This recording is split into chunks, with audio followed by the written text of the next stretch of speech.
జూబ్లీహిల్స్ నియోజకవర్గంలో ఉప ఎన్నిక జరుగుతుంది. అన్ని పార్టీలు జోరుగా ప్రచారం స్టార్ట్ చేసినాయి. అన్ని పార్టీల అభ్యర్థులు జోరుగా ప్రచారంని చేస్తున్నాయి. వాళ్ళ స్టార్ క్యాంపెయినర్లు కూడా రంగంలోకి దిగిరు, ప్రచారం చేస్తున్నారు. ఓ దిక్కు సీఎం రేవంత్ రెడ్డి గారి షెడ్యూల్ కూడా వచ్చింది. ఇంకొక దిక్కు బీఆర్ఎస్ పార్టీ వర్కింగ్ ప్రెసిడెంట్ కేటీఆర్కి సంబంధించిన రోడ్ షోల లిస్ట్ వచ్చింది. ఆయన ఎక్కడెక్కడ ప్రచారం చేస్తారు అంటే 31వ తేదీ నుంచి 9వ తేదీ వరకు ఈ రోడ్ షోలు ఉంటాయట.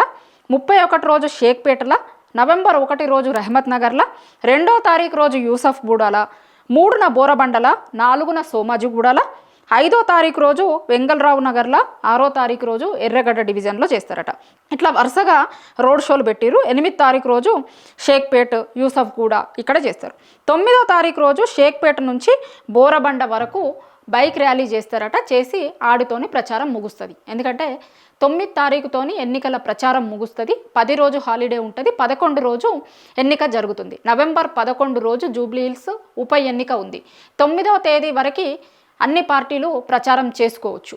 సో అందుకోసం BRS party working president KTR schedule release చేసింది. ఆయన రోడ్ షోలకి సంబంధించినటువంటి షెడ్యూల్ని రిలీజ్ చేసింది. 31వ తేదీ నుంచి 9వ తేదీ వరకు వరుసగా ఆయన రోడ్ షోలలో పాల్గొంటారు. రోడ్ షోలలో పాల్గొని వాళ్ళ బీఆర్ఎస్ పార్టీ అభ్యర్థి మాగంటి సునీత తరపున ఆయన ప్రచారం చేయబోతున్నారు.